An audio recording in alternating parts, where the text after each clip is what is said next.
a moo. What happened to that? Fuck you, moo. And then they didn't have an N one. I didn't know they did it in alphabetical order, like hurricanes. And now Abacan or whatever those ones called. Be gone, be gone. What do you got next? Come on, come on. What's coming next? I love these shots. I get them every day.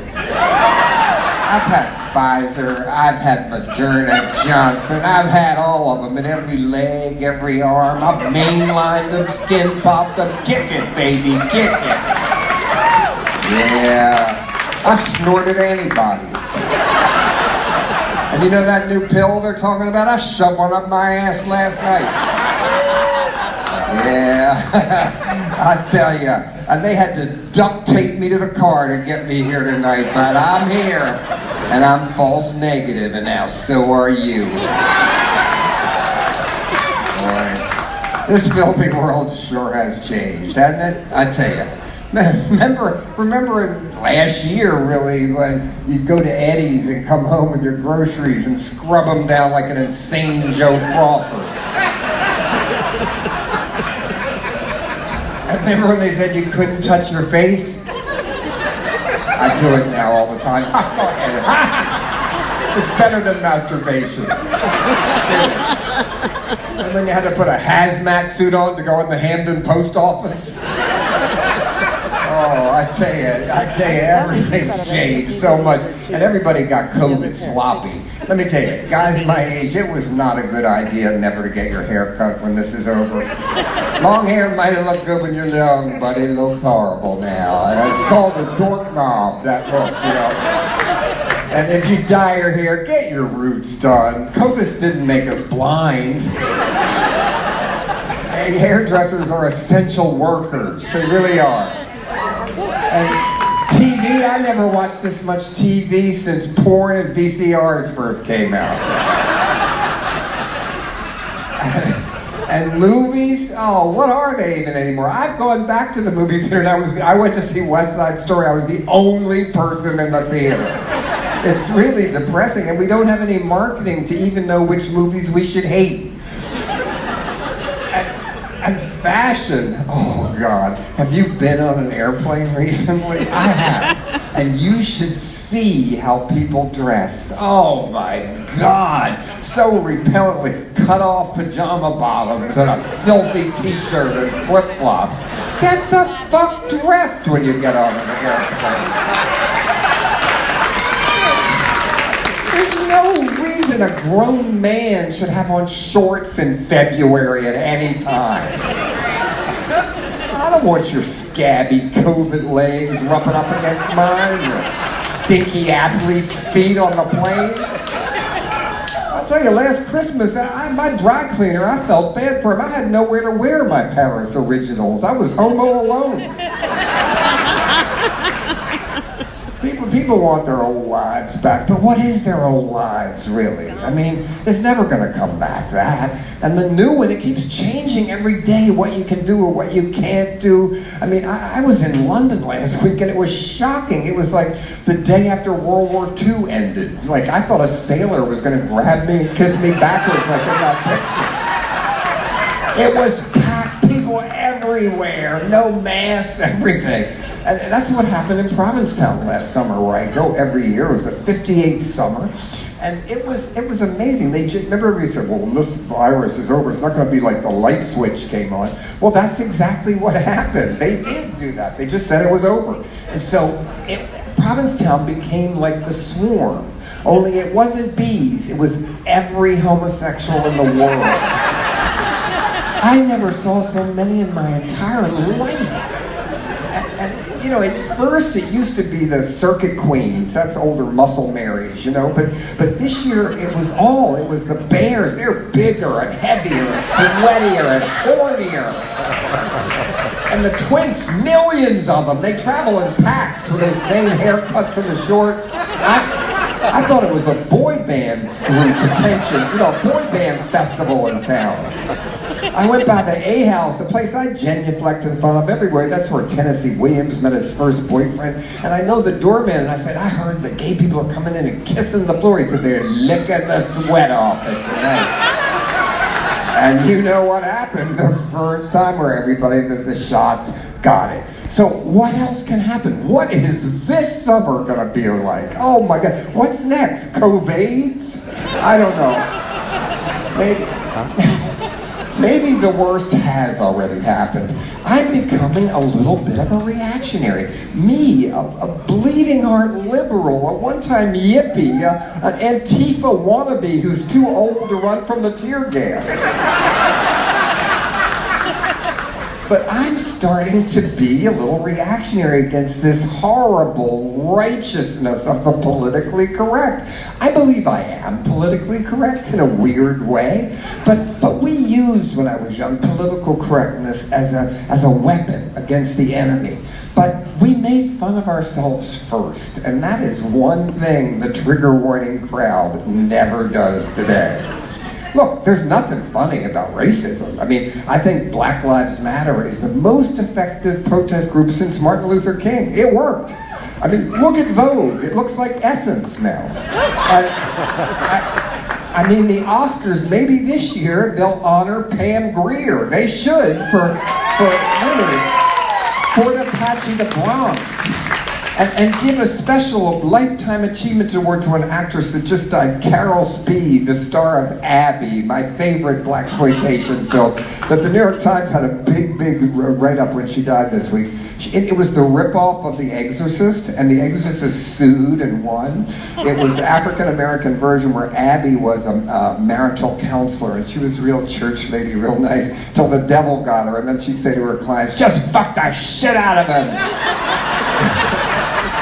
It was so good. The poster was, "Abby doesn't need a man anymore. The devil is her lover now." It's a great movie. It really is. It really is. I mean, everything's changed. I mean, like Jet Magazine. I love Jet Magazine. I used to get it. Really, it was sort of a lowbrow downscale African-American magazine. I got it because it relentlessly covered the fashions that Aretha Franklin designed for herself, which are really shocking if you see them. But I wish they'd reinvent Jet as kind of a hipster kind of spy magazine for African Americans that could make fun of the clueless white reaction to Black Lives Matter. Like, I have a black friend here that some white guy at work said to her, "What's your banking number?" And she said, "Why?" He said, "I want to send you something." He sent her $50. She said, "What's this for? Slavery?"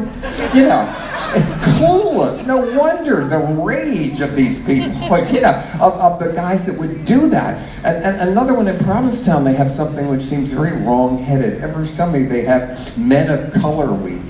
That's like Negro Day in Hairspray. I mean, and there's hardly any black people live there. So what do you go over to one black man and say, "Are you here for Men of Color Week?" "No, I live here. I own a house here." It's just terrible, you know? I think everything, you know, that way is just changing so much, and I think, well, I don't know, and am I wrong? Am I just a curious man that isn't yellow, who's old and, you know, gay and crazy and has no food issues? Am I maybe, I mean, I'm thrilled that I didn't realize that half of America is trans. It's amazing to me. I'm thrilled that many people are trapped in the wrong body. All young people, especially if they're rich. And then I started thinking, am I a woman? Oh no, I'm 76, I'm perfectly happy. But once I tried on my mother's shoes as a child, am I a closet them? I don't know. And then I look at all the pronouns to check, and I can't find the only one I identify with, the royal we.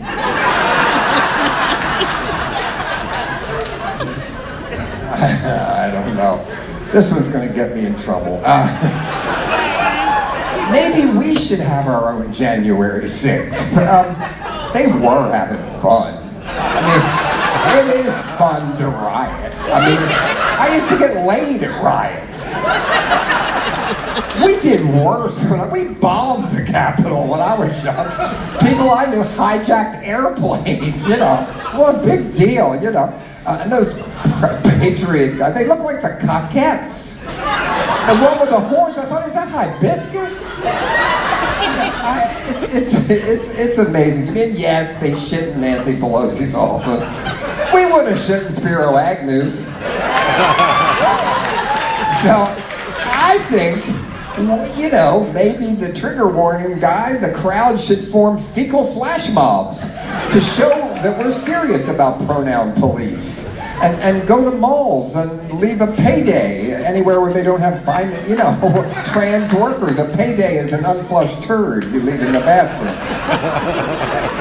Or go to malls that have non-binary Christmas decorations and really leave an upper decker. That's when you shit in the top tank of the toilet and they can't find the odor.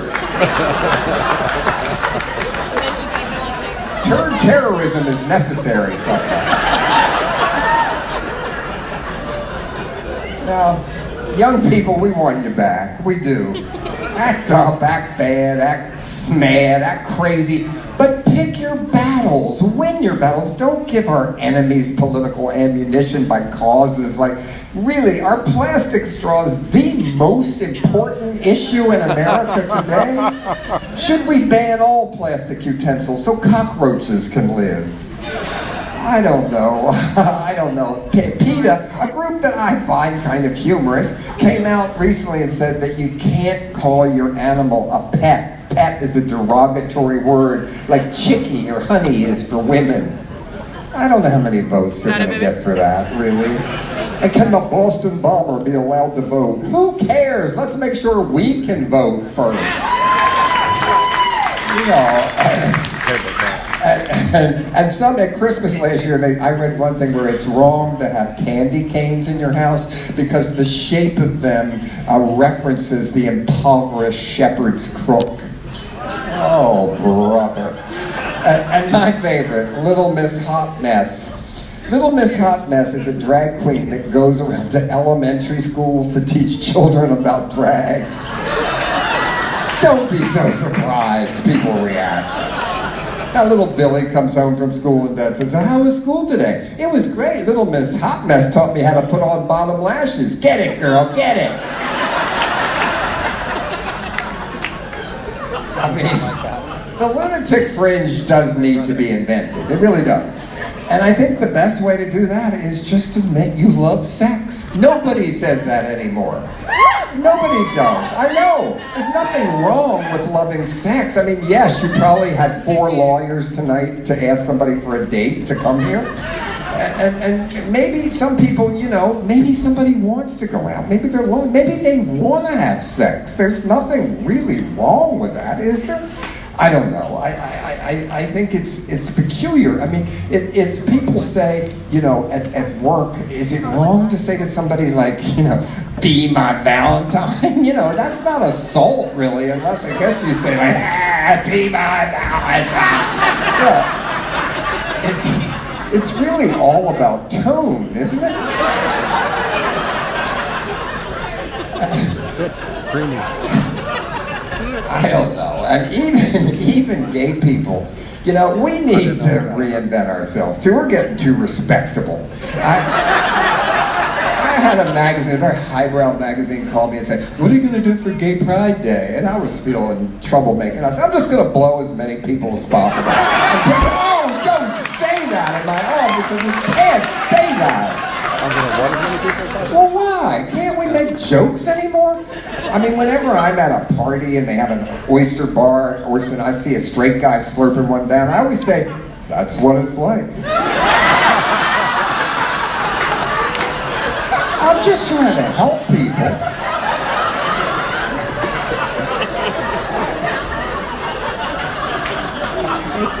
I don't know. I think we should scare straight people again. That's what I'm for. And I know how to do that, really. Gay men and lesbians, let's start having sex. That'll really freak people out. Come on, guys, consider the oyster. Ladies, talk into the mic. Yep. Let's go even further. Let's go beyond all sexual experimentation to unknown territories, like Bear. Find a kinky pre-op female-to-male trans and perform cunnilingus and experience an abstract masculinity or a cockeyed heterosexuality. Either way, we're breaking new limits. I think we have to ask unimaginable questions these days. I think that's the most important thing. Like, is Greta Thunberg angry that Amanda Gordon got the Estee Lauder contract? I mean, Ingrid was there first. Was it Asperger discrimination? I would love it if she ran off with Barron Trump. Wouldn't that be great? Wouldn't that be the underground coolest couple in the world? Have you seen Barron Trump? He's 6'8" now. You see pictures with Trump and Melania, he looks like the Diane Arbus picture of the giant at home, you know that? And I wish I could make a movie about him, like the Diane Linkletter story, kind of a Barron and Ingrid, Ingrid, like David and Lisa of the new generation. And who could play them, really? I mean, Harry Styles could play him. And for Ingrid, well, I read Tilda Swinton has a granddaughter. And then Amy Carter could do a cameo and hide him out in a tree fort she built in her backyard in Atlanta, where she keeps a very, very low profile. I don't know. And now it's Valentine's Day. Oh, be mine, swine. I'm yours, whores. Valentine's Day. And some of you are on dates. Good luck. Although, what is romance today, really? When I was young, I used to buy, like, cute rebel boys. I'd go to the butcher at the Lexington Market and get chicken hearts and wrap them up real fancy, like the Snow White's queen did with the heart, and give it to them, and they gave me their hearts back. They liked it. But what is romance today? I don't know. What can you really give somebody? I don't know, a fake COVID ID, or, I know, like a dental dam.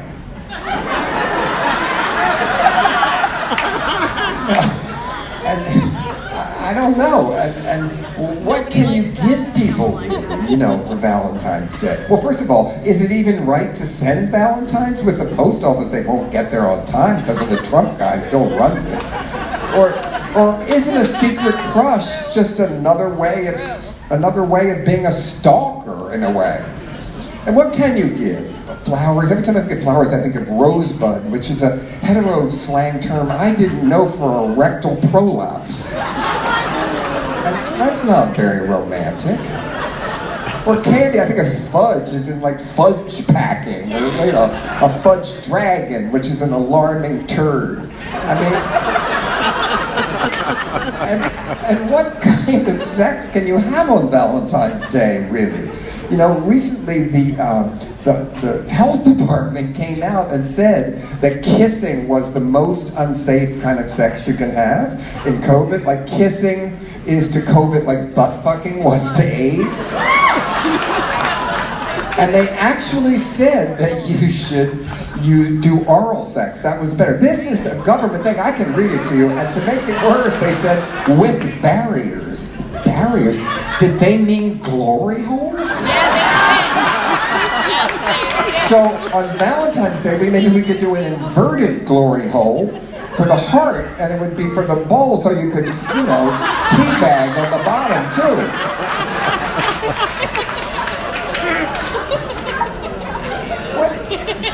What is Valentine's sex? I mean, poppers get your heart racing, but, then you could die, and that's not very sexy unless you're a necrophiliac, which is just fear of performance anyway. Oh, well, maybe you get dressed up as a kinky St. Valentine, who's been canceled by the Catholic Church for reasons I don't understand. He used to marry a lot of people, but he was also patron saint of epilepsy. So maybe that made that fake Saint Pope Peter VI horny or something. I don't know. I know a Valentine's sex act. It's called the Valentine. You go to a Valentine party and get somebody to ejaculate on your face, and you go outside and let it freeze and come back in. I love you!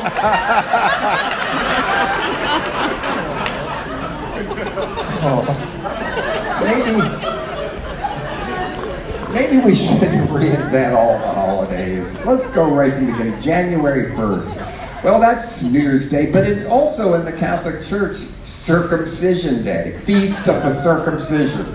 I don't know who's hungry for Jesus' mudflaps, but maybe someone is, and it's time to shine the spotlight on those who yearn to eat, Jesus' lace curtains. I don't know.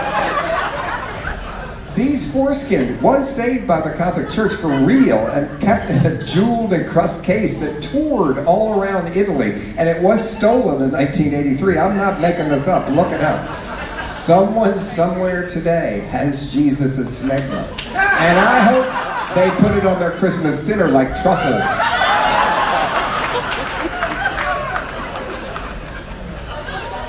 And I think, well, what other holidays? Flag Day. I do think America's the greatest country in the world, but I keep that to myself.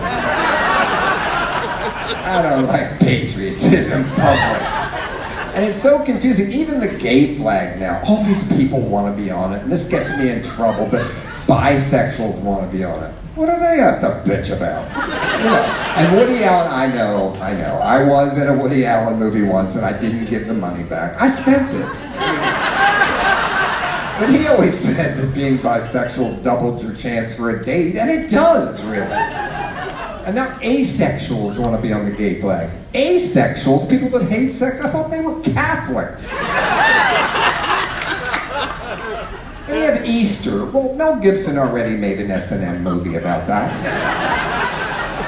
Who would take their children in itchy wool clothes in the spring to kneel in front of a nude man nailed to a cross? Just go down the Eagle. It reopened. And Veterans Day. There's all kinds of veterans. There's a lot of wars. I think we should also honor people in NA, suicide survivors, people that have fought their own battles, even if it's with themselves. So if you're at war yourself, take that day off. And you too will be a hero, a shero, a Venmo, whatever you want. How about take your kid to work day? That doesn't work if you're a proctologist.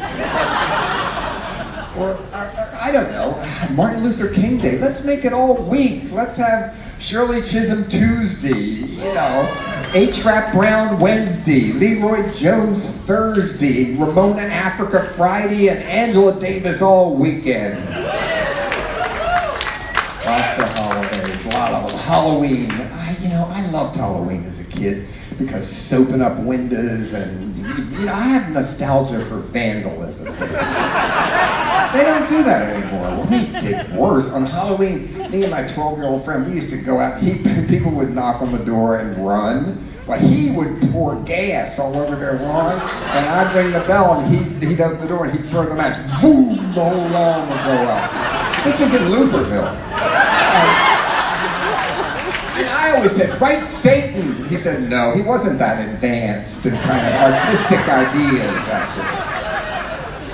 And then, costumes. I never could wear a costume because every night when I went out, my father would say, it's not Halloween, Well, yes, it is. If you're a fashionista, every night is Halloween.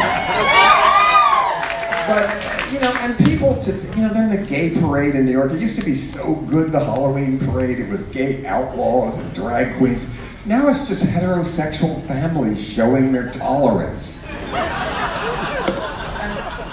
And then I try to think, well, what do you wear if you do go to costume? I think dress as your parents and take them with you and have them wear the clothes you wore that they hated the most. Have dad in skinny jeans with a crotch rubbed out, or mom with a safety pin through her nose and her hair dyed blue down from Walgreens. You can get the dye there now, really. I don't know. Or I used to teach, go as the opposite of yourself for Halloween. I taught at Patuxent Prison for a long time. And well, not a long time, a couple of years. And we did videos where it was an exercise where I had them play the opposite of themselves.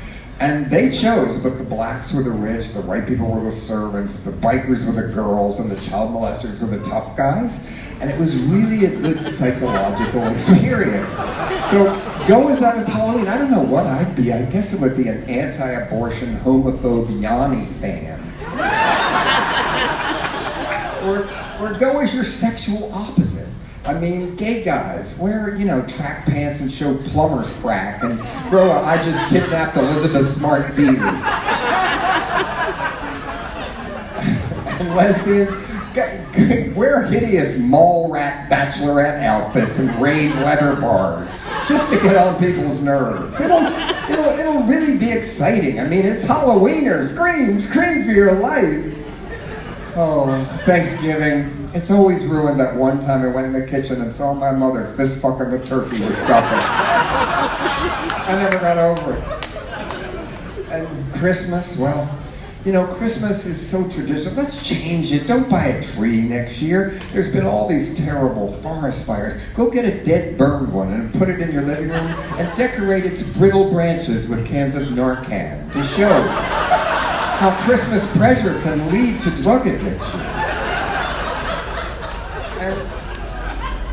And don't serve fancy food. Say you serve potted meat for Christmas, just so people know they're not as fortunate as you are and what it's like to be under the bridge at Christmas. And decorate, put a wreath on the door that has thorns on it, so when you come in it rips your clothes, just to show how there are many people that are in pain at Christmas. And finally decorate, have a nativity scene that every time somebody kneels in front of it, baby Jesus farts. And the big finale, when you open your last present, yes, the Christmas tree is rigged to fall over on top of your whole family. Scream for your life, it's Jesus' birthday, for Christ's sake. Maybe I should reinvent myself too. I tried being a lesbian last year because I was the first man that got hired to be the keynote speaker at the Dinah Shore Palm Springs Desert golf tournament. This is for real, and it's a lesbian Woodstock, really. 5 days of binge drinking, tit flashing, and talking about kicking men's asses. I thought I'd be perfect for it. I'm a les bro from way back. That's like a fag hag. I love women who hate men, and I hate men who hate women, so I thought I'd be perfect. But I got hired and fired because they didn't have enough ticket sales, which has never happened to me in my entire life. I think they just didn't give me a chance because when I started to do press for it, I pointed out an odd thing, that Dinah Shore was not a lesbian. She dated Burt Reynolds. How straight can you be, really? But the family must be fine, but I guess they didn't like me saying that, so I'm hoping they let me have a little pop-up one this year. It'll be like Dinah's vagina, hole in one, we'll munch the red carpet together. Then maybe just sports and John Waters don't go hand in hand. That's not true. I was the Nike ad last year, if you can imagine, with Megan Rapinoe. Me, the Nike, a person that has never caught a ball in their entire life. Actually, no one has ever even thrown a ball to me. But I got to do the ad saying, just do it. And we did take after take. And the last take, I said, just do it, Mary. They didn't use it. But I'm hoping they will one day. Yes, I'm a top model. I was on the cover of Lumo Vogue. I was the Yves Saint Laurent campaign. I felt like Don Knotts meets Mahogany. And you weren't hallucinating. It wasn't the National Lampoon. That was me on the cover of Town and Country last November. To the manner worn. And I was not inside with Dina Merrill. I was inside with Dina Martina, which is my idea of a great debutante. Okay, so I think, well, if, being a model, what else could I do? How about a singer? I have 2 Grammy nominations for spoken word records, one for Carsick, one for Mr. Know-It-All, my books. I didn't win. The first year, Joan Rivers died and beat me, that bitch. And guess who beat me the last time? Michelle Obama, all that lobbying she does. But then I think I know where I didn't win. Did you see the Grammys last year? I mean, it looked like the Adult Video Porn Awards. Oh, pussy! I was for it, but I just think, well, I wasn't dirty enough. And I think I should switch categories. They still have a Grammy category called Best Comedy Album who would buy a comedy album to hear the same jokes over and over? But I remember comedy albums when I was a kid. They were party records, they were called. Dirty and your friends came over, let's go down the club cellar and listen to, Rusty Warren knockers up, who was a lesbian, by the way. I didn't know till I read her obituary.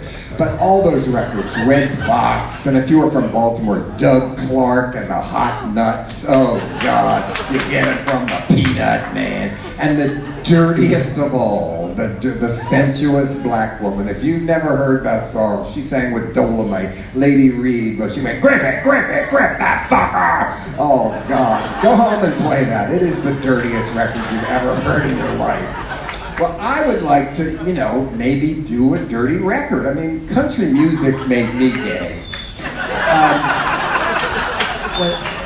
When I first heard Elvis singing, I'm gonna kiss and a kiss, I knew something was going on down there, but I didn't know what because I was 10 years old. But I knew, and so I also thought that, I always loved Alvin the Chipmunk. I had the hots for him most of my life, and he has to be 18 by now. But I said this so many times that the original animators of Alvin that worked for Disney, who are retired, sent me a cell they drew of Alvin jerking off. And I said, it's really cute. You can see his little asshole. I have it.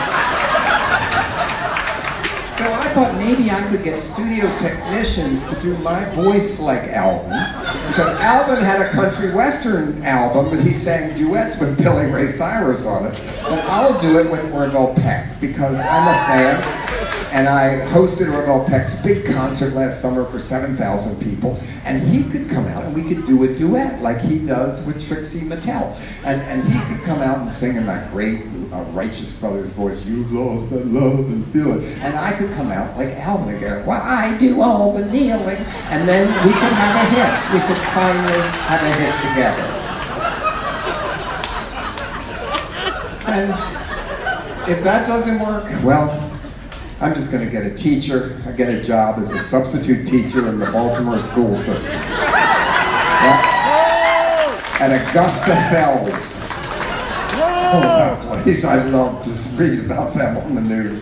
But anyway, I would teach a course that all the kids would like so much. They'd come in to make up snow days. They'd love it. No matter what their race, I'd make them all write in Ebonics once on the blackboard. I will talk in class. I'd give them Ritalin too. And then I'd give them cash prizes for the best crib sheets. And then I'd teach a special religious critical theory to make the PTA go crazy.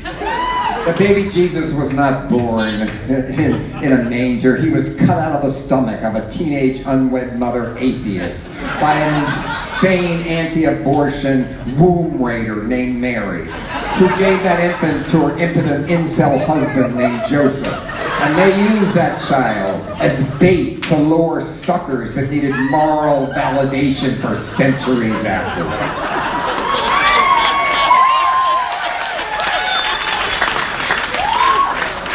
And then I tell the kids another real truth, that the reason children take heroin today is because the first lie that their parents told them that Santa Claus was real. So why should they believe heroin's bad for them when they're told that? And I'd have to share that heroin is bad for most people. It is not bad for jazz musicians. You have to take heroin. What would Bud Powell be without heroin? I don't know. So this is a truth that I think would be very, very important. And okay, you're gonna cancel me? No, I'm gonna cancel you first. Who would I cancel? I'd cancel actors that use the word journey. God, I hate that word. Journey is what Polish refugees are doing, not winning the Spirit Award. Also, when any show business people say they're humbled. Humbled mean you quit at the top of your career and go help the homeless. And J.K. Rowling, as I call her, Harriet Potter. But let's give her some preparation H for the hate of that woman's homophobia and transphobia. What's the matter with her? Who else would I cancel? I'll tell you who. Pope Francis. Everybody loves him because they think he's liberal. That's worse, you know? He said about gay marriage, who am I to judge? Who are you to judge? You're a fucking pope. One wave of your magic infallible wand and you could wipe out centuries of homophobia by the church. But what does he do? Tell young Catholic couples that they shouldn't have pets. They should have children. I guess the pets can't write him a check, can they? And at the same time, I don't know any Jesuits yet who are fucking kittens and puppies. But when they do, I'll be the judge. And William Burroughs called me the Pope of Trash. And I'll cancel him.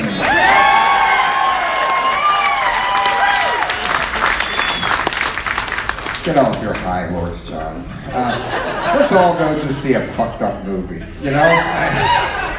I'd like to open a movie theater here and book it. You know, Quentin Tarantino manages this one. Richard Linklater does in Texas.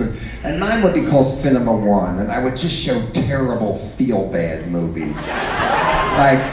like Lars von Trier or Irreversible. Over and over I would show that movie. And then, you know, we would also, I would try to you know, show movies like Dusk to Dawn. I remember when I was young here at the Benjis and the drive-ins, they used to have Dusk to Dawn shows where you could get in free, but you had to pay to get out. And the reason they did that is because they made so much money at the concession stand as you stayed. So I love that. So I want to have a theater like that, where we would just show 24-hour of airplane crash movies. There's so many good ones. United 93, Fearless, Final Destination. But the best one is one you might not know. It's called Victor Charlie Romeo. And it's a little experimental movie that all takes place in 6 cockpits. And it's actors reenacting the last words from the black box of Planes That Crashed. And for some reason, it's in 3D. There's no possible reason why it is. You should rent that tonight when you go home. And then, of course, I'd have children matinees, but it would be all abortion movies. There's great ones, like Story of Women, Tiller, you know, just to show these little types how lucky they are to be alive. And I'd also, you know, I would have audience participation like Rocky Horror, but I do it with Solo. Can you imagine if all the kids came out dressed as the hookers and told those filthy stories and then ate chocolate turds? That would be great. I just read an interview with kids that really, they were underage when they made Solo, imagine today. And they said they had the best time making that movie. The Pasolini was so great to them, and then after they would eat the chocolate turd, he'd yell cut, and they would howl in laughter. And they're looking back on it, they just had a great time. So I think that's something that we would celebrate in my movie theater too. Speaking of movies, I guess I should talk about my career. My movies, those old things. You haven't made a movie in really a long time. But still, I do have to think and thank Criterion for being the class act that they are, because they first re-released Multiple Maniacs, a movie I made in Baltimore in 1968 that cost $5,000 that no one liked for 10 years, but they re-released it and they made it look beautiful. They made it look like a bad John Cassavetes movie, which I'm really proud of. And now, the most astounding thing, if you look on Rotten Tomatoes, it's 100% good reviews. We're right up there with Potemkin and The Last Picture Show. Even I think that's ridiculous. So I wish they'd go even further back and take Hag in a Black Leather Jacket, my 8mm tape splice movie, and blow it up to 70mm and show it at IMAX. Or take Roman Candles and show it upside down and call it Dogma 2022. Or Eat Your Makeup, a movie that never shows about models that get kidnapped and are forced to eat their makeup and model themselves to death. Well, people said that's so preposterous, but last year on a bus in San Francisco, I saw someone eating their makeup, and they didn't see me. It wasn't them. And them was sitting there just chomping. I said, and my friend said, look, chomping down on a lipstick tube, the whole thing. I even have a picture of them. And I thought, see, I knew I could see the future. I was Preston. Let me tell you, Preston is my friend, and I get a Christmas card from him, and his stationery says the amazing Preston, which I love. So I put him on the phone book alphabetically under A. But he told me the best story. He said whenever he gets on an airplane, everybody applauds because they figure, well, it's not going to crash. He's on. He would know. So. Then, thank God that maybe I pray every night to Mary, quite contrary, Joseph, for once speak up, and ask the Holy Trinity, which is Janae, Pasolini, and Warhol, for Criterion to finally release Pink Flamingos. And I think, I can't say, but it's getting close. And if it does, then finally it can play on HBO Max, right? And finally, parents can watch it with their children, and dad can explain if you fucking kill a chicken, you have to eat it or it's morally wrong. And finally, the singing asshole, Papa Ooh Mau Mau, he can be seen by the world and take his place where the sun does shine. He died last year, and his name was David Gluck, and he had always told me that he couldn't have his name out there because he had a regular job and stuff. And when he died, his widow told me I could finally release his name, which is David Gluck. But the Baltimore Sun, with Fred, who's the best obituary writer, I called him and I said, I got one for you. And he said, oh my God. And I told him, you can look it up. He wrote the most beautiful obituary, a half page in the Baltimore Sun, that it's just about a man whose claim to fame was his anus was on the screen for 1 minute and 12 seconds. It's pretty amazing. And the locations, the trailer of where Pink Flamingos was, we just left it there. We burned it out. It was on my friend Bob Adams' farm up in Phoenix. And it was there forever. It just stayed in the woods grew up around it and everything. I used to go for decades and look at it.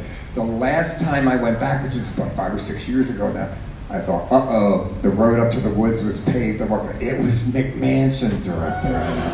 The trailer's gone, but you can see where it was. The grass won't grow. It's kind of like an Indian burial ground. Like the fumes of filth are still coming up. And I just wonder if the people that live there know one of the most hideous movies, even though the National Registry just picked it, if you saw that, which is truly amazing.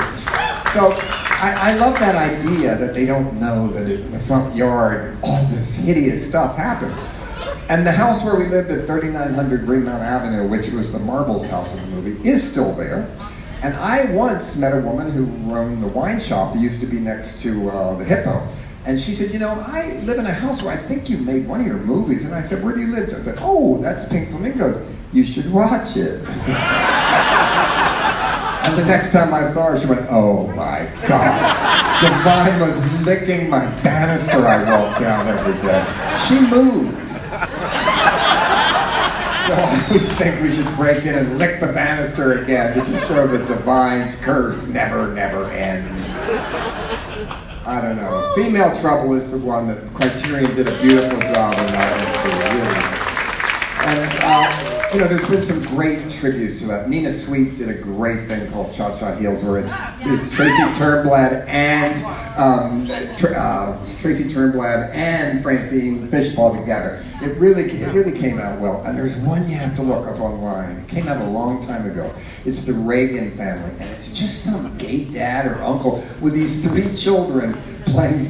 They do the first 20 minutes of Pink Flamingos, Female Trouble. But from memory, they don't stop. The little kids smoking a cigarette. I hate my parents too.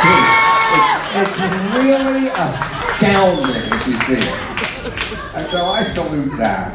And then, of course, the title song has been done. Mink Stoll has a beautiful version of it on her record, and Josie Cotton did a version, and I've heard Jack Shears from the Scissor Sisters do it, and it's really, really good. It's really good.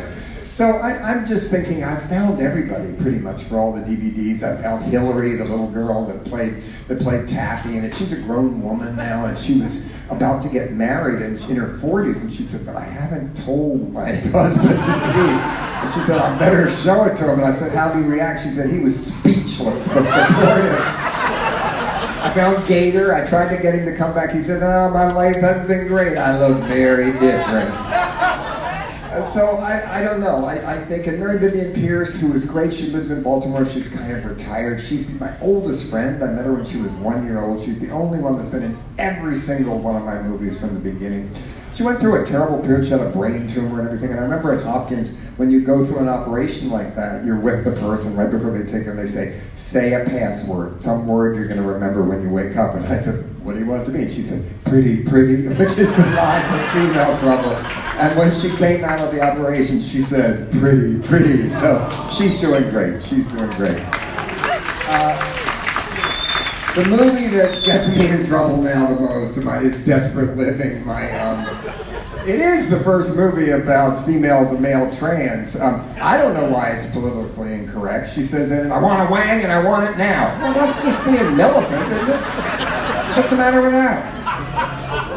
When I made that movie, it was heavily influenced by Chris Mason, who did all the hairdos in all my movies, and she was a very tough lesbian and proud of it, and she owned a bar called Sappho's. But she used to take me to this bar. There was a bar here, I don't know if anybody's ever been to it, called the Port in the Storm.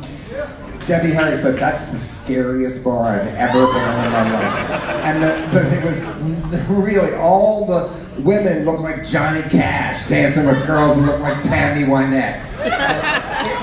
And the entertainment was Jan and the Rockettes, by day telephone operators, by night Elvis impersonators. It was quite a place, really. So it really influenced me to make a lesbian movie. And of course I know now everybody's so upset if someone that isn't translated. Well, I was going to have Divine was supposed to play Mole, the butch lesbian. I thought, well, a gay man who's a drag queen playing a lesbian who gets turned into a man, that's covering a lot of bases. But Divine couldn't do it, so I got Sue Lowe to do it, who is a straight white woman, right? And she did a great job. I mean, she shaved her hair off, she put warts on, and like her children ran from her boy broke up with her boyfriend. I mean, that's woke dreamland if you ask me. But she told me Sue's still great. She lives in Baltimore. She's a good artist. And she told me a great story recently. She had a little cookout in the backyard, and just some women guests were over. And she said, well, I bent down to pick up a hot dog to put it on the grill, and a rat bit me. I said, well, did that ruin your dinner party? She said, no. One of the women just threw a bag over it and beat it to death with a stick. So Baltimore, isn't it?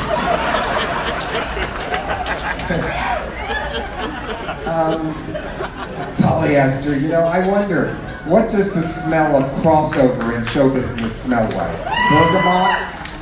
I don't know. What does the citrus smell of Tab Hunter returning to the screen? Is that wafting through the house still? How about the oniony aroma of Steve Bader's underarms? Is that still in the house? I don't know. Odorama number 11, that would be. When Criterion put out Polyester, they had to do more abstract smells. And I thought, wait, maybe they should release all their movies in Odorama. Think about it. Bresson in Odorama. What does minimalism smell like? One single breath mint? Or how about the despair of Ingmar Bergman? What does suicide smell like? Rotting cabbage? I don't know. The Seventh Seal, take a whiff, jump off a cliff. I don't know. I could market anything. Whoever thought Hairspray would need some help, but it started to get a little criticism for being a white savior movie, and blacks in the schools were saying, I don't want to play the black parts. Well, that's what it's about. But you know what? They're right. Because I have seen it now with a skinny black girl playing Tracy, and the kids don't care. They don't notice, they don't see it, which is exactly the point. So I think when Hairspray comes back for a Broadway revival, we should cast it completely opposite race, sex, everything. Right? Really, I think Lizzo should play Edna. Rosie O'Donnell is Motormouth Maybelle. Elliot Page is Seaweed. Little Nas is Amber, Black spray, white hair. You can't stop the gender.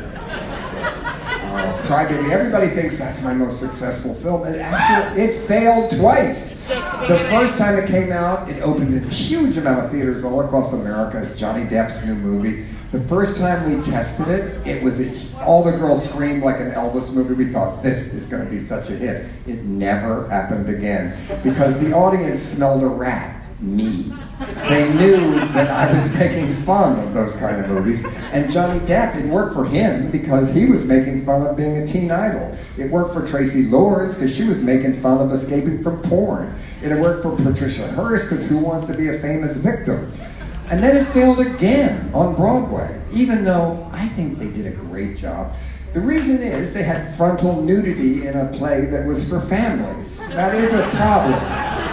But it was the closest to the ideal of my movies, I think, than any of them. So maybe it will finally be a hit when Kino Lorber is putting out the first 4K version of Crybaby next year. So I think it's going to be great. And when that happens, maybe finally I can sing Please Mr. Jailer, let Amy Locane go free. Did you know she's in prison? You know, the girl that was the ingenue in the movie, she went on, she was in Melrose Place, a bunch of TV shows. She moved back home to New Jersey, and a terrible thing happened to her. She did a bad thing. She drove home drunk on Christmas and killed somebody, ran over him. She got sober ever since. She's never had a drink since. She went to prison for 4 years. She had 2 little babies. She got out, and then they came back and said that she didn't serve enough time and made her come back and gave her 4 or 5 more years. I don't know how that's legal. So please, Mr. Jailer, let Amy Locane go free. All right, my best movie is Serial Mom, I think. And Kathleen Turner is so great in it. And I tell you, we have this John Waters summer camp. Are there any campers here? Okay, they're great. It's the best camp. And this is it the 5th year? 5th year coming up. And I always say this, but it is, we had t-shirts that say Jonestown with a happy ending. And everybody comes, and it's international. People get married at it. It's this great group of friends, international, all ages, all types. And Serial Mom comes up a lot. The first year I was really impressed. Campers slipped under every door that night, the ransom note, I'll get you pussy face. And we have guest counselors every year. Tracy Lords has been there, Mink Stoll's there every year, Pat Moran. Last year it was Kathleen Turner and Patricia Hearst. And Kathleen, all the fans always want Kathleen to say, pussy will. But she said, I'm not saying that, darling, I'm not saying that. I said, tonight you are. And she was there. And I wasn't even in the tent. I was like, right down the other side of the camp. And I heard this huge roar. I thought, she said it. And she judged bad white shoes after Labor Day contest. It was really good. And this year coming up, it's Debbie Harry's going to be a counselor. And Colleen Fitzpatrick, who played her daughter in Hairspray, went on to be Vitamin C, the rock star. It's quite my favorite memory is Ricky Lake and I judged a twist contest. It was at lunch, noon on a Sunday. So everybody's twisting, we would eliminate people. It ended up with a big girl and a gay guy, and they're dancing, and then I start to see one of them start to strip, and I thought, uh-oh. And they were both totally nude doing the twist at lunch. And I thought, this is the best camp I've ever been to in my life. Really. Then Pecker, my nice movie, and Hamden. So amazing what's happened to Hampton. When I grew up, it was the most racist neighborhood in the world, and now it's Brooklyn, New York. It's a lot better. But I like both. I didn't like it was racist, but I liked both sides. And even since we've made Pecker, all the locations are gone, except for the sub shop. Everything else is gone. Gone now. Pecker's Place, is the sub shop still there? Sub shop's still there. The Pecker's Place, the bar is an H&R Block. Pecker's house burned down because supposedly I heard the son was on crack and the mother was getting her hair done and he set the house on fire. That's a Baltimore story too. We had one place we called the Pelt Room that was fake. It was a bar supposedly where lesbians showed frontal nudity for straight men. We put up the ad and men lined up. There were 20 men in line 10 minutes after we put the sign up to shoot. They thought it was real. I would love still to open a bar called the Pelt Room, because one time I heard a redneck say to me, I hope I get me some pelt tonight. Oh, even I was horrified. And then young people said to me, well, young people don't have pubic hair anymore, so you can't open it. I heard it's back, though, it's back. So I would like to open the Pelt Room, but compete. How many people here have ever been to the Atlantis? Do you remember that? Oh, it was the best part. It was the gay strip bar next to the prison, and it was the first place prisoners could get jobs. So it was nude burglars, and they did teabagging. That's when they hit you in the forehead with your balls. And then when they closed, I said, why don't they go further? Have helicoptering. That's whap, whap, whap. Or, I don't know, pearl necklace night. Ready, aim, fire. We gotta do something. Gay bars are vanishing these days. I don't know. It's Cecil B. DeMille. That's one of my favorite of my later movies. Thank you. I'm trying to think, what would film terrorism be today? Maybe NATO and Netflix at war over release patterns. Or HBO Plus fighting because they're selling popcorn cheaper than the theaters. What would the sprocket holes do today? Maybe open a at-risk cinema where you can only get in if you were COVID positive. And they'd serve stale popcorn because nobody has a sense of taste. Who do they care? What else could they do? Crash a screening of A Quiet Place and set off cherry bombs. Or go to this movie. This is a real movie. Kevin Spacey did make a new comeback movie, and guess who stars with him? Faye Dunaway. Can you imagine? I'll be there. But who else will? Scott Rudin? I guess movie stars will jump out with Ronan Farron masks and scare everybody. Oh, my last film was A Dirty Shame about sex addicts. What a shame to be a young person and horny when this virus happened. Who wants to hook up in a virus, really? People were exposed and aroused, alone, horny and quarantined. It sounds like a bad porno thing, Grinder can't find him, can't feel him, forget him. It's sad. It's just not fair that you can't be dirty this year in COVID. It's actually a dirty shame. So I haven't made a movie in a long time, so I tried to keep all my brands going. I had a line of clothing called Filthy that came out that had women's purses that looked like cockroaches. The biggest seller was my head as a room deodorizer. I thought, why do you put that in the trough of the men's room at the demolition derby? I couldn't figure out how that would work. I also was the Funko Pop head, if you can imagine something like that. I thought, you can buy me at Walmart? How did that ever happen? Truly amazing to me.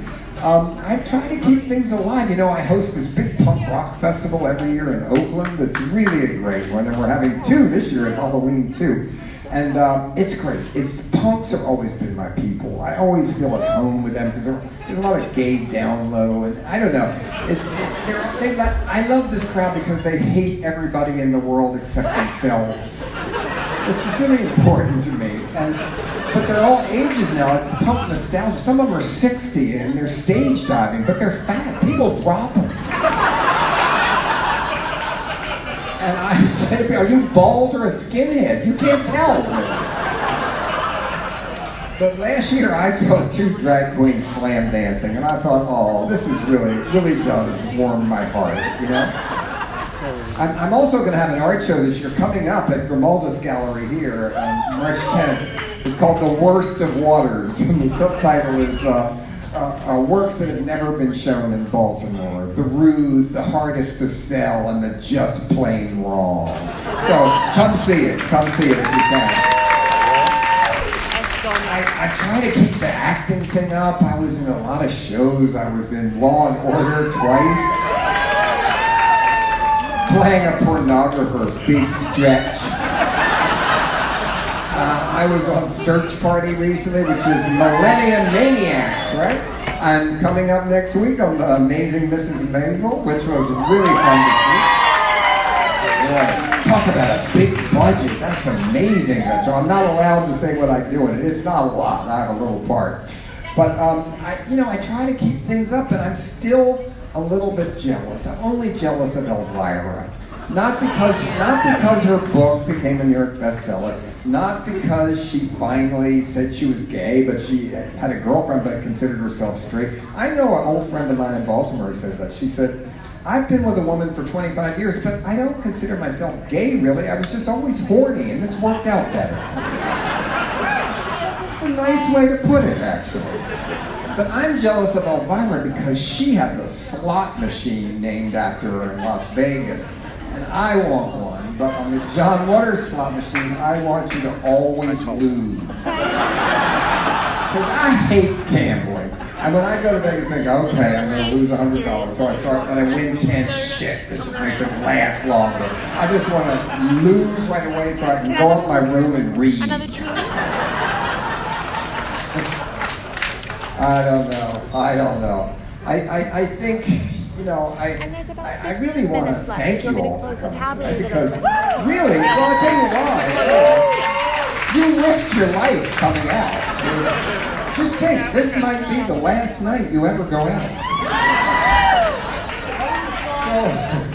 So I try to think all I can really do anymore is tell stories. Just call me Uncle Remus.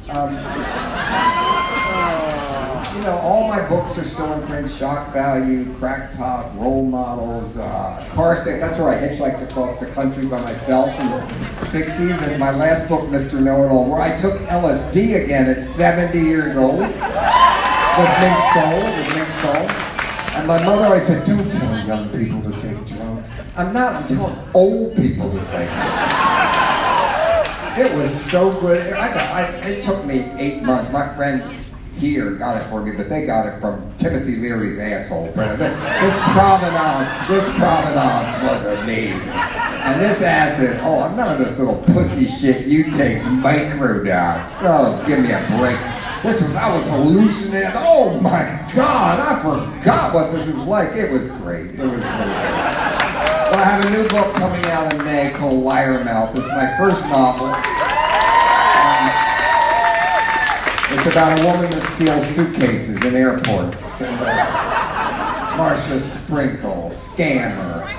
Dogs and children hate her. Her own family wants her dead. She's on the run with a big chip on her shoulder. They called her Liarmouth until one insane man made her tell the truth. It's coming in May. We're going to have a signing in Atomic Books, so please come. I'd like to close on a positive note. I think, I try to listen to everybody on all sides, really. I think we have to do that. Maybe Biden, maybe he is senile. Maybe he'll all send us a check for $100,000 for no reason. And then all the deplorables will rush to the Cayman Islands and commit harry-carry in response. And I wish sexual minorities would stop fighting with each other. We should all band together. We're weakening the brand of pervert by doing this. And the toughest one of all, race. Maybe Bill Maher was right. Everybody just identifies in their mind whatever race they like best or identify with most and live your life that way. That way we'll have a new box of crayons that's definitely ready to color outside the line. And religion, finally, Buddha, Jesus, the government, even Dr. Fauci, who I like, you can't stop these people that are here tonight because they're the filthiest people alive and they never walk alone. Thank you very much for coming. Thank you. Thank you. Thank you very much. Thank you. Thank you. Thank you very much. Thank you. Wow, thank you. Thank you. Wow, thank you. Sit down. Thank you. Very nice. If we can turn my lights down and turn everybody up in here. Oh, I always love this moment. I can never see everybody. Turn more in the back light too so I can see people. Oh, thank you very much. You know, when people I didn't know what that hard sign, I thought it meant vagina when I didn't know what it meant. I saw Justin Bieber's fans. I thought, what? So I'd like to do questions now. It can be anything. And I hope you're having a good Valentine's evening. Yeah. Would anybody like to start? Yes. What is the work that you're most proud of? The work that I'm most proud of, I'm just glad that I have for 50 years been able to never have to get a real job. And I thank you for that, because for years I've been getting away with this. And but I work harder and longer hours than ever if I had a real job, you know? I love to work. I'll be 76 this year, and people say, when are you going to retire? If I retire, I drop dead. You know, I jump out of bed every day. But I just have to think up fucked up things. That is my job. I do that Monday to Friday, really. And we sell it in the afternoon. I have all women that work for me. And the women of the wild card, yes. Yes. How did you get the money? It wasn't pig shit. That's Jackass. That's pig cum. Have you seen Jackass? It's really good. It's an art film. I saw it in London, and the IMAX theater. I had to look at Steve-O's balls. So huge. No, it was easy. It was just in the script, and we said, you know, we knew we were going to do it. It was on the corner of Reed Street, and, you know, it wouldn't shit. We gave it an enema, it did. I said, that little one? Yeah. And, you know, he just did it. At the end, he got really sick of talking about it. You know, at one point, we did it for anarchy. We did it for the same way Johnny Knoxville does Jackass. It's the exact same thing, really. The stunts in the new Jackass, they pour pig cum over people and freeze when it goes in their mouth. And all. It's the exact same thing. And what I love about Johnny's movies is I saw Jackass the first time in Baltimore, and with all blue-collar fathers and their sons bonding together, watching people put cars up their ass, toy cars. And it made millions of dollars. That's what I say to him. And you're rich from it. You know, I think it's a great talent that he has, and he's a good guy. Yeah. So how did I get him to do it? You know, it was part of it. We just went for it. Mink always says that. We just went for it. The same way all kids when they start out. You got to go for it if you want to do it. You got to take chances. And the first time that movie opened was at the University of Baltimore. I rented the hall, and I saw it with an audience, and I saw the reaction to that end, and I thought, this worked. I knew it would work, because even if you hated the movie, you had to talk about it. You couldn't say, how was the movie? Oh. You know, and this year when it got named the registry, I thought, this is amazing, because I never won an obscenity case, ever. Because when you watch Pink Flamingos at the Charles at midnight, it's joyous. In court, at jury duty at 10 a.m., it is obscene. It's really obscene. So we used to just plead guilty. It cost $5,000. It was cheaper than the lawyer. And even the Museum of Modern Art bought a print in the beginning, and I thought, this will work. It didn't. The jury did not care, because they had to sit there thinking, oh my God. Can you imagine having to watch the human asshole at jury duty? If you've ever, even the quiet room couldn't take that. Thank God I don't have to do jury. But jury duty, I always told the truth. I said, would you be fair? I said, well, I have 3 friends that are on death row. That always got me out. And I wasn't lying, actually. Yes.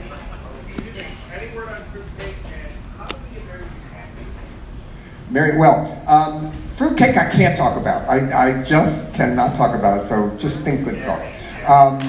I'd like to come. I don't know that she would want to, though. I don't know that answer. I mean, she's very at home now. She's very retired, and she's fine. I talked to her, and she's in a good mood and everything.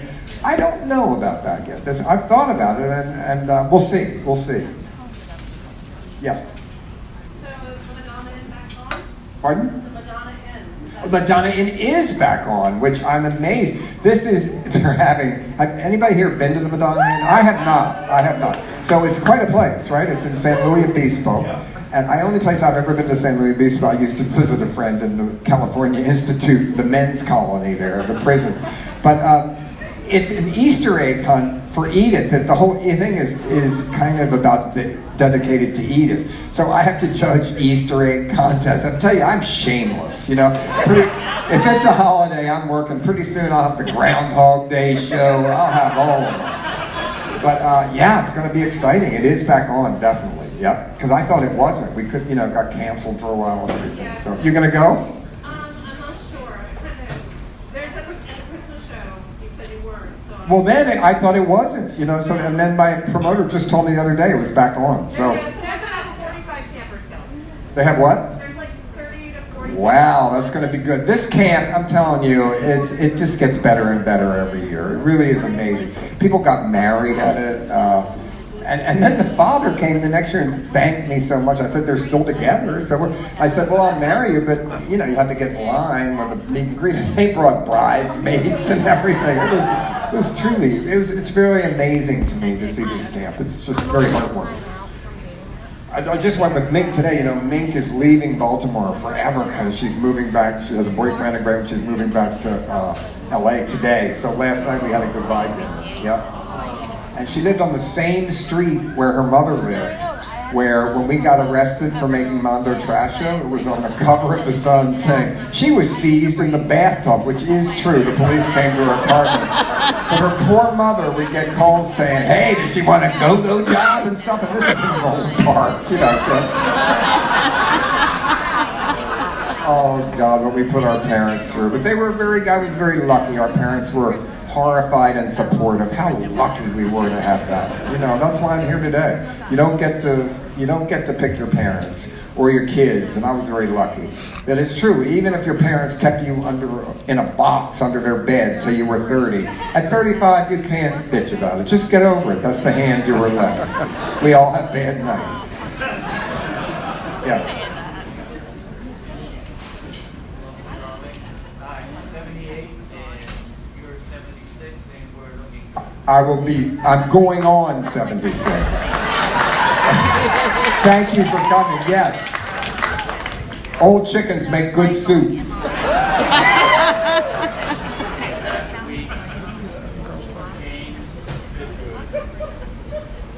James Bidgood, great. He made a great movie called Pink Narcissus. He died, yep. Yep.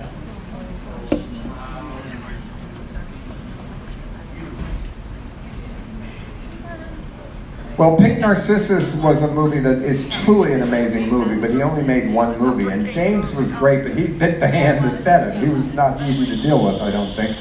To me, the one that we owe the most to is Larry Kramer, because first of all, they wouldn't have COVID shots without him fighting to have the AIDS things. And who we really owe to is lesbians, because they helped start ACT UP and they weren't getting it. Their friends weren't getting it. So I support all lesbians that fought with us forever, and I think they're all part of that. But I think Larry Kramer and all that is certainly, I think he is going to be remembered. He was not easy. He was tough to get along with, believe it, a pain in the ass. But because he was a pain in the ass with everybody, half my friends are alive that were the second wave of AIDS. So I salute him very much. Yes? How would you explain Baltimore to someone who is not from here? Baltimore to me is kind of a place where everybody has a good sense of humor about themselves, but they have to make the joke first. And boy, Gene Hill used to always say this, that we know how to make a dollar holler here. Really? It's still the cheap place to live in a great way. I know everything costs way more money, but not compared to everywhere else. So there can be a bohemia here still. There still can be young radical kids working and have a bohemia, which is almost impossible. Although I live in San Francisco too now, but because of COVID, now it looks like Baltimore. Baltimore looks the same.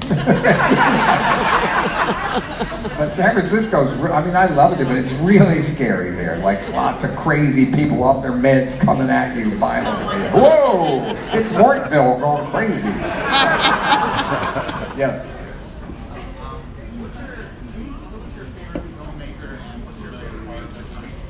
Who's my favorite filmmaker and what? Favorite horror movie. My favorite filmmaker, that's a tough one. The biggest influences on me were Walt Disney and then Ingmar Bergman and Fellini and Warhol. They would be the ones. My favorite horror movie is definitely Texas Chainsaw Massacre. When that first came out, I was doing this kind of show in Austin, Texas, and I went out with Toby Hooper, and he showed me, I have a little skull from the set on my desk. And you know, the guy that played the hitchhiker, the one with the birthmark, that's my type. Yes. How do you define pornography? Pornography to me, you know, there is hideous pornography, but I believe in the extremes of free taste, and unfortunately we have to put up with it. Oh, some pornography is obscene today, the anti-women stuff of gangbangs and all, but, you know, I think we have to put up with it. I think I should be able to yell fire right now. I think that we have to put up with the worst extremes to have free speech. And I know it's a tough one, but pornography now, you know, I don't think free pornography, how can you jerk off without Hey, guilt? can you guys I think you talk have to pay after the for it. show? Yeah. Can you chat after the show, To possibly? me, they're not We're trying porn to hear stars him. anymore. I used to love Jeff Stryker. He was such a great porn star, you know?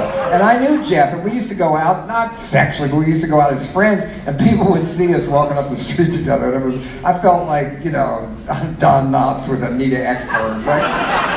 And Jeff is straight, by the way, and he used to do these shows, and he had a play called Jeff Stryker in Prison or something. And I would go, and at the end, he would stand at the exit with a robe open, nude, with a heart on. Everybody could take their picture with him. And I thought, God, that's amazing. We go back in the dressing room, he'd talk to it like a dummy. He'd say, get down, boy, get in your pants. And he'd talk to it like a human appendage. It was amazing, amazing. Yeah. Yes. Totally fair question. Tell me about your jacket. My jacket is Comme des Garçons, which, you know, I always like clothes that look like something went wrong at the dry cleaner. And my dry cleaner knows. The first time they said, I didn't do that. No, I paid a lot of money for that. Thank you for noticing. No, it doesn't have a line or anything. No. Thank you. Yes. Will Trump run for president in 2024? Wouldn't it be funny if it was Trump and Hillary again? Oh, please no. Oh, No. God, would that be awful? No. And I like Hillary. You know, I liked Hillary. I met her just recently when we both were at Mary Oliver's funeral. We were both speakers, and it was so odd to be standing there with Hillary. You know, I mean, I believe Bill Clinton has seen pink flamingos. I bet Obama might have. Bush might have. Who knows? You try to imagine which could have possibly seen it. Yes. Yes. So I live in Hampton, and I recently started flamingos, and I think a big part of that is because of the influence that your movies had playing the flamingos in Hampton. And I asked your Oh, you have the Funko Pop, right. Well, when I go up the stage, are you at the thing at the end? Give it to them, I'll sign it. They're rare signed, right? I meant to get it. Yes. Do you have any advice I for need to sign it. aspiring filmmakers? Yeah. See every movie and watch them without the sound on. You can see how a film's made, how they cut it. Learn the business, read the trade papers so you know how to make money and what to do if something happens. Always pay for your music rights because you have a film and you have music in it, and then you go to a festival and everybody wants to buy it and they find out that you didn't pay the music. It's an average $25,000 per song, and you have to find the publisher and the writer, not the singer, and they usually hate each other, so it makes it even more troublesome. And to really participate in any field you're trying to get in. If you're an artist, go to every gallery. If you have to participate. Nobody's going to come home and knock on your door and say, would you like to be a film director? Would you like to be an artist? Who wouldn't like to be those things? So you have to think you're going to do it. And also another thing, don't borrow money from people unless you really believe you can pay them back. It's really true. All the people that were my friends that lent money to make the movies up to polyester, they still get money from them. And you know, they were like, the best are pot dealers when it was illegal. They were the best dealers, the best people to invest with. But now that's legal, so I don't know. Anybody in the back there? Yes. Okay. You what? One person. Oh, you like my shoes? Thank you very much. Thank you. Who did them? Or, you want to have them? No.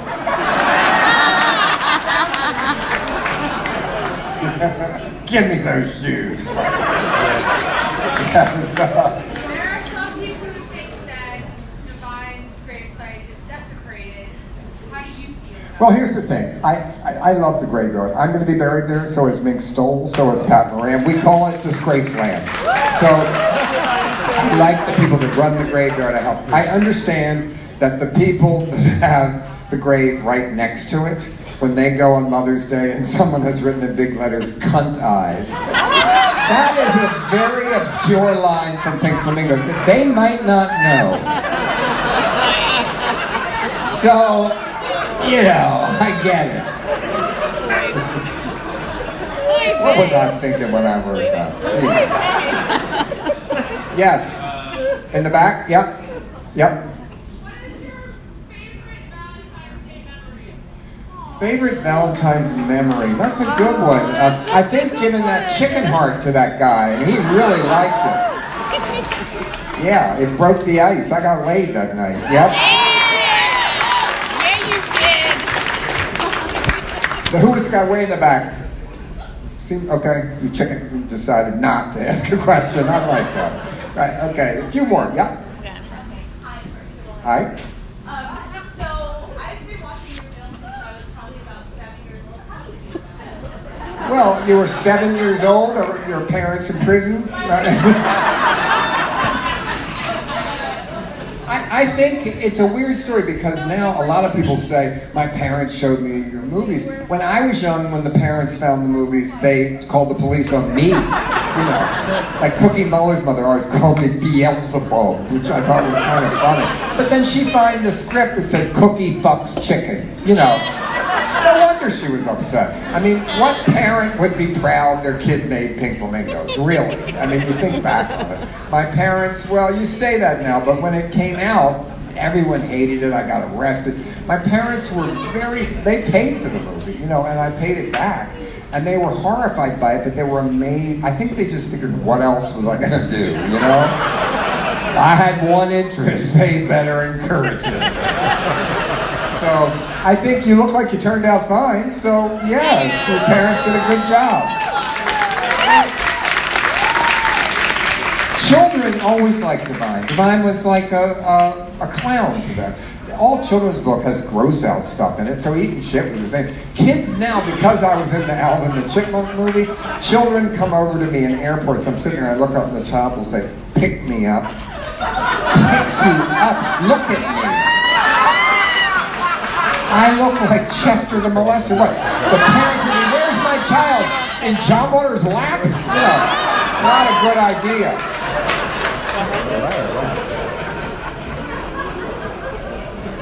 Yes. What do you want your legacy to be after you're gone?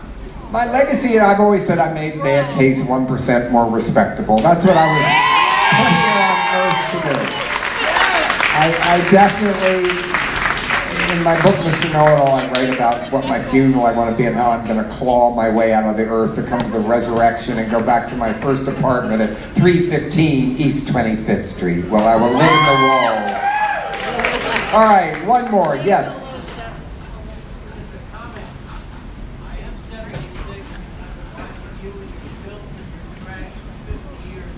Thank you. You are a better person, and thank you very much. Thank you. And with that, I just would like to salute all of you for living in Baltimore and letting me do this. Thank you. I hope I see you next